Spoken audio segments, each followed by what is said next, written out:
Now, quite honestly, you know, I expect nothing less from Mike Johnson to make this political because he wants to play footsie with Ring of Honor. He did that back in the MLW days. Any way he could get a proverbial hand job from a promotion that makes him feel wanted, that's what it does. All right, sure. On This Week of Wrestling History last week, I got into complete detail about the original bus trips from Hardcore Homecoming and all this other stuff. There are some real horrible trolls out there. But if that's what, breads their butter and that makes them happy, more power to them. Let them live in that world. Sooner or later, like I said, some of these people out there, I could just imagine them going to like a singles night or a bar. Hey, what do you do for a living? Oh, I'm a reporter. Oh, what do you report for? Peter on the inside. I'm sorry, what was that? Oh, I'm a writer. I'm a reporter. I do news. Oh, who do you CNBC, CNN, the PNW inside. I mean, that's what some people's lives have turned out to be. And this is not directed towards Meltzer, Alvarez, or the others because they have full-blown professions besides. And they really put tremendous amounts of work. I'm sure a lot of you out there don't like the over-the-top preference that Dave Meltzer has towards Japan. I totally respect it. I've seen that since the 90s. The guy is very, very hard worker, and nobody fucking forces you to read any of his stuff. You don't like what he writes. You don't like what Russo says. You just don't pay attention to it. All right? But these are the people out there that just clickbait and this and that and don't even put common sense into it. All right? For those that don't know why I'm taking a shot towards Mike Johnson and talking about leading it like this is because of this, okay? Ring of Honor was trying to pursue Madison Square Garden. Now, other than maybe a WrestleMania weekend or maybe some momentum from All In, all right, the decision to go to Madison Square Garden was an interesting one. Because if you actually pay attention to the crowd attendance that they get, all right, even if they sell out the Hammerstein, you don't go to Madison Square Garden to draw 2,000 people, okay? So if they did this because they're going to piggyback All In from Chicago, I am perfectly fine with that in the sense that, okay, I totally understand why Ring of Honor would pursue that. This is not necessarily about Ring of Honor's decision to pursue Madison Square Garden because, there are reasons where, okay, maybe they can get 5,000, 6,000 people. All right, so that's not the issue, but the issue is this. All right, WWE has a relationship with Madison Square Garden for decades, decades, and decades. You go back to WCW and other organizations, WWE has a relationship with the Garden. Now, I live 30 minutes away from Madison Square Garden. I've been there countless times in my lifetime. All right. Yeah, it's been refurbished, redone. The Garden might be more of the name and the label, but still, it's still a landmark and it's still very important. And being a fan, living only 30 minutes away, it is disappointing over the years how WWE used to be there on a monthly basis to now, you'd be lucky if they're there every couple of years.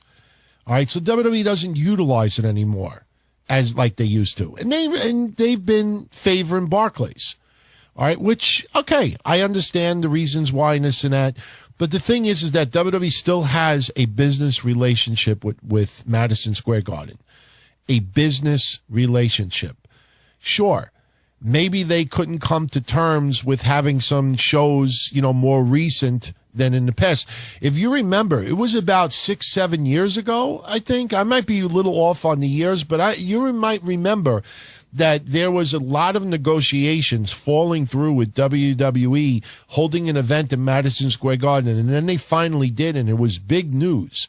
All right, but at the end of the day, WWE has had exclusive, pretty much, rights to the Garden when it comes to wrestling. That's why WCW didn't have events there. They might have had it next door, but they didn't have it at the Garden. I know AAA has pursued Madison Square Garden. All right, not every event that is booked in the Garden has to draw 10,000. All right, but again, you look at the history of WWE in the Garden. All right, they have technically exclusive rights. And WWE basically pulled that trump card for their relationship and their history to turn around and say, no, we don't approve of Ring of Honor having events there. Okay? Again, we don't know what Ring of Honor was planning on. We don't know if it was piggybacking all in. We don't know all the details behind it. But yeah, WWE hasn't been there much at all. All right? That's totally acknowledged, granted. But you have to look at this in a business point of view. All right?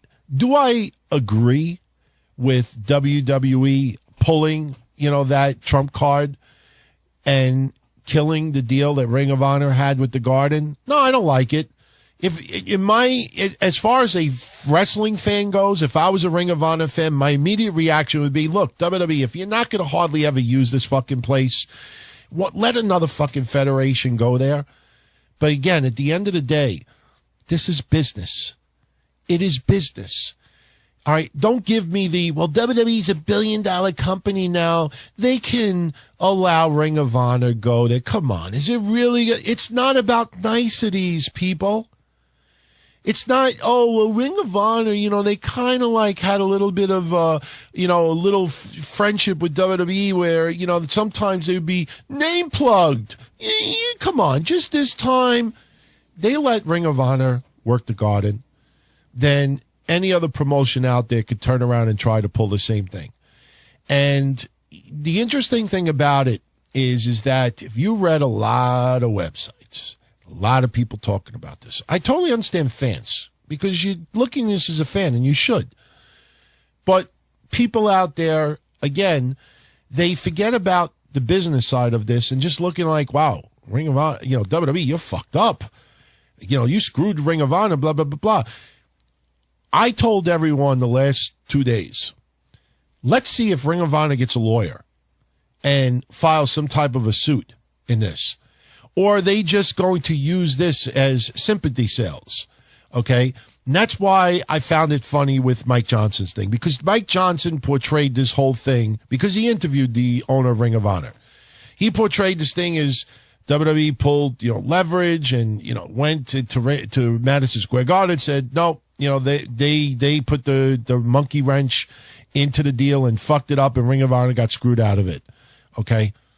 If Ring of Honor had a deal done with Madison Square Garden and WWE puts a monkey wrench in, why isn't Ring of Honor hiring a lawyer and filing some type of suit saying, look, we had a deal. WWE came in and put the kibosh on it. No, if you don't see them filing any type of a suit, you know what this is going to turn into? Fuck WWE. Let's get a different building and let's use that so all the disgruntled fans out there that don't like WWE and think that it's a pussy move of what WWE did to Madison Square Garden, we'll show them. We'll get the Wachovia Center or we'll get blah, blah, blah, blah, blah. And we'll get this and we'll have 5,000 people and everybody will chant, fuck you, Vince. Fuck you, Vince. That's what it seems like this is turning into. Publicity, so they could get sympathy sales at another venue. Now, is that smart business? Could be. They might end up with more sales at a different venue, and it may cost a hell of a lot less than Madison Square Garden. Don't know. But again, that goes back to what I said about fellow podcasters and websites. You want to put some emotion or feelings, personal feelings about a situation, of course. And no, I'm not the podcast or website police. No. But I'm giving everybody my opinion on a situation. And you don't use your raw emotion to dictate a news article. All right? Because, again, you see this week especially with all of the things going around, who are actual people that are doing their work and research and who are people that are just looking at something, reading it, reacting to it, and just not thinking about logic and common sense. A lot of you out there wanted my thoughts on the Ring of Honor situation, and that's how I decided to answer it. All right? I don't like WWE taking a power move with this right now. But in a business sense, it makes total logical sense because they let Ring of Honor there. They might have to let other people there. They lose exclusive rights. All right? Maybe WWE down the line thinks they could have more shows there. I don't know. All right. We're not in the offices of any of these companies. But if WWE has that relationship with Madison Square Garden, as much as you may not like the fact that Ring of Honor can't have a show there, all right, if you're such a big fan of Ring of Honor, you go, whether it's Madison Square Garden, whether it's the Hammerstein Ballroom, whether it's anywhere else, you go and you support the product. All right. If a company is fucking pulling strings and taking a power play because it can't be done in a particular venue, sure.